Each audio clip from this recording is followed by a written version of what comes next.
नमस्कार श्रोते हो, इरा ब्लॉगिंग मराठी या यूट्यूब चॅनलवर सर्वांचे स्वागत. आजच्या व्हिडिओमध्ये आपण ऐकणार आहोत खेळ मांडला या कथेचा भाग 14वा. लेखिका संजना इंगळे. आरोहीने शेवटी माघार घेतली. एकतर मामीमुळे हे बाळ जगात आलंय. मामीचे अनंत उपकार आहेत माझ्यावर आणि बाळालाही मामीच्या रूपाने आई मिळाली, जी त्याची हक्काची आई असेल. माझं उद्या काय होईल काही सांगता येणार नाही. सत्य समजलं तर माझ्या बाळाला माझ्यापासून दूर करण्यात येईल. त्यापेक्षा बाळ इथे सुरक्षित राहील या विचाराने आरोहीने मनावर दगड ठेवून सत्याचा स्वीकार केला. 2-3 महिने असेच गेले. आरोहीच्या आईचाही फोन येत होता की आरोहीला आता घरी पाठवा.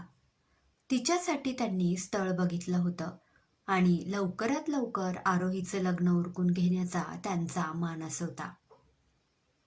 अखेर आरोहीचा निरोप घ्यायचा दिवस उजाडला.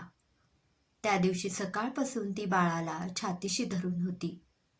तिच्या डोळ्यातलं पाणी थांबायला तयार नव्हतं. बाळाला मामीची सवय झाल्याने आरोहीचं दूर जाणं फारसं त्रासदायक नव्हतं. तरी आईचं मन मात्र काही मानेना. मामाने गाडी काढली. प्रमिलाने तिच्याकडे पिशवीत भरपूर खाण्याच्या वस्तू दिल्या. बाळंतपण झालंय तुझं. शरीराची झीज झालीये तुझ्या. तुझ्या घरी कुणाला माहीत नाही, त्यामुळे ते काळजी घेणार नाहीत. पण तू स्वतःची काळजी घे. यात डिंकाचे लाडू आहेत, रोज खात जा. बाळाची काळजी करू नकोस, मी आहे त्याच्याजवळ. आणि आता इथलं सगळं विसरून जा. तुला मूल आहे हे विसरण्यातच तुझं भलं आहे. नवीन आयुष्याला सुरुवात कर. मैत्रीण म्हणजे काय हे प्रमिलाकडे बघून शिकावं. आरोहीला निरोप देणं तिला जड तर गेलंच, पण तिचं आयुष्य मार्गी लागावं म्हणून असलेली तळमळ प्रमिलाच्या बोलण्यातून दिसून येत होती. मामी, बाळाला घेऊन मला स्टॉपपर्यंत सोडवायला येशील? मामीने होकार दिला. बाळाला घेऊन मामा, मामी, बाळ आणि आरोही गाडीत बसले. प्रमिला, येतेस का ग तू पण? नाही, तिला नजरेआड होताना मला पाहवणार नाही. प्रमिला रडतच आत गेली. आरोहीला तिच्या बाळापासून दूर होताना बघताना प्रमिलाला आतून प्रचंड वेदना होत होत्या.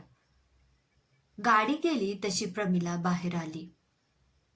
आरोही गेली आणि घर सुनं सुनं झालं. मामा गाडी चालवत होता.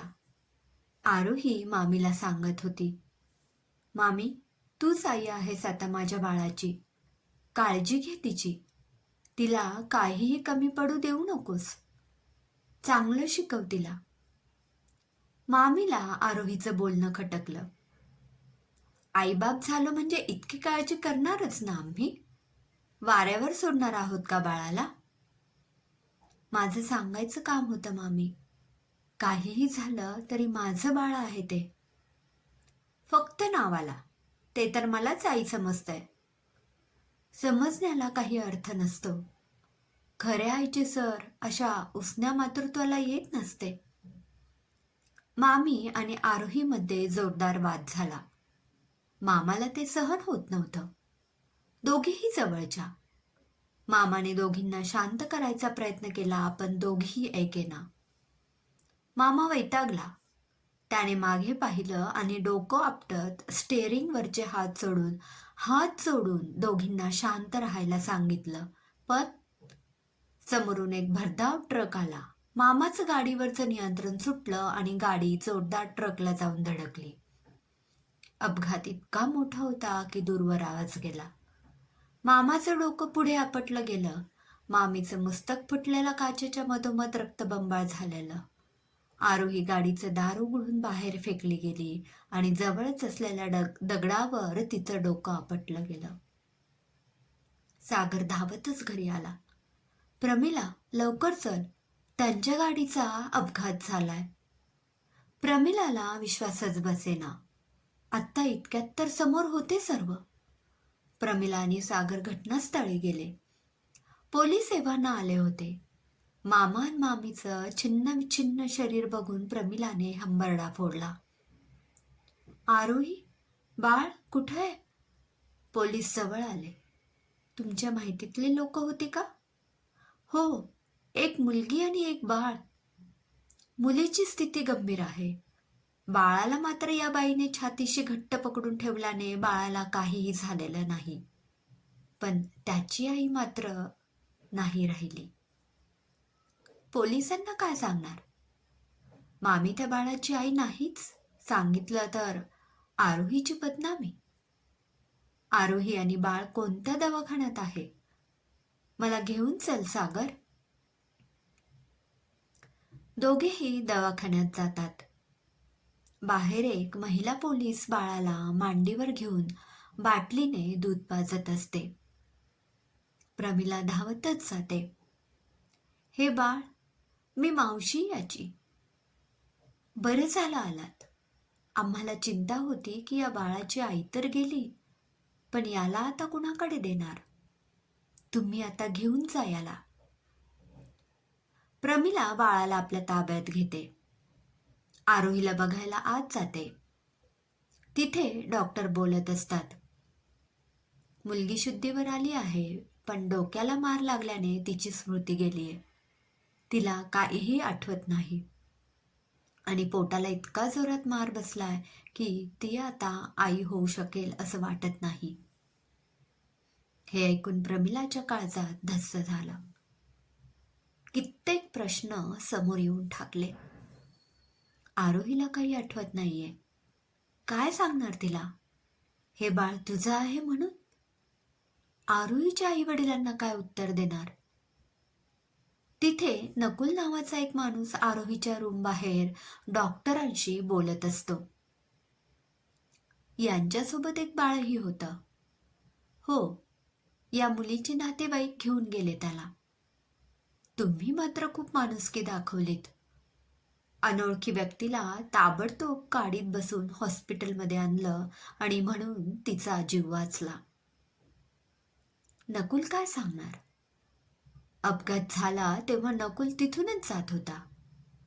आरोहीच्या तोंडून शब्द येत होते, माझं बाळ, माझं बाळ. नकुलला आपल्या बायकोची आठवण झाली. अगदी अशीच कणत होती माझी बायको. एकट्या पडलेल्या नकुलला आरोहीमध्ये त्याची बायको दिसली. त्याने तडक बाळाला आणि आरोहीला काही लोकांच्या मदतीने हॉस्पिटलमध्ये नेलं. नकुल आरोहीचे आई वडील येईपर्यंत थांबला होता. आरोहीचे आई वडील आले आणि त्यांचं बोलणं नकुलने ऐकलं. इतके दिवस पोरीला दूर ठेवलं आणि आता जेव्हा घरी येणार तेव्हा हे काय होऊन बसलं? थाटामाटात लग्न करायचं होतं तिचं. सासरी पाठवणी करायची होती, पण आता तर ती सगळं विसरली.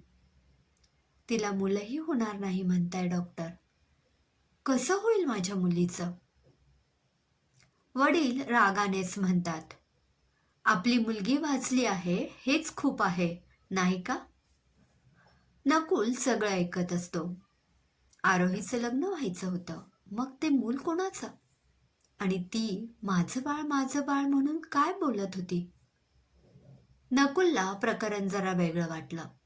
त्याने मौन बाळगणं योग्य समजलं.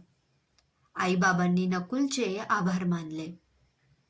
पुढे आरोहीला आईबाबा घरी घेऊन गेले. आरोहीला सगळंच नवीन होतं. मागचं तिला काहीही आठवत नव्हतं. या काळात नकुल तिला अधूनमधून भेटायला जाई. त्याच्या बायकोची आठवण आली की आरोहीला तो भेटे. आरोहीच्या आईच्या मनात लगेच चक्र फिरू लागले. नकुल आपल्याच जातीतला. त्याच्या गर्भार बायकोला देवाज्ञा झालीये, तो एकटा पडलाय. आरोहीशी त्याचे लग्न केलं तर? इकडे प्रमिला बाळाला घेऊन घरी येते. सागर तिच्याकडे बघतो आणि त्याला आपल्या बहिणीच्या मनात काय चालू असेल याचा अंदाज येतो.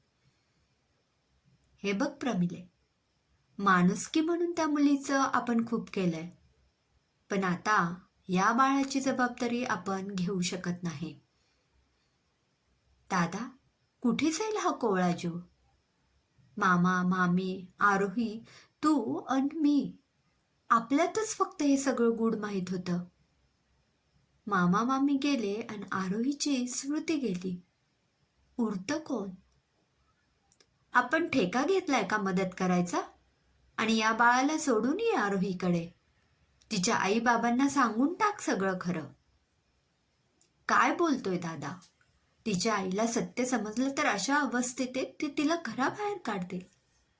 आणि आरोही, तिला बिचारीला समजणारही नाही की माझ्याशी असं का वागताय. ते काहीही असो, उद्या मला हे बाळ घरात नकोय. मलाही समाजात प्रतिष्ठा आहे. लोक उद्या विचारतील, हे मूल कोणाचं? काय उत्तर द्यायचं? आपली परिस्थिती ही अशी, कसं वाढवणार आपण त्याला? दादा पुढे प्रमिलाचं काही एक चाललं नाही. ती बाळाला अनाथ आश्रमात सोडण्याचा निर्णय घेते. पण तिथून त्याची रवानगी त्याच्या वडिलांकडे कशी होईल याची ती शक्कल लढवते. क्रमशः. श्रोते हो, कसा वाटला कथेचा हा भाग कमेंटमध्ये नक्की कळवा. पुन्हा भेटूया कथेच्या पुढील भागात. धन्यवाद.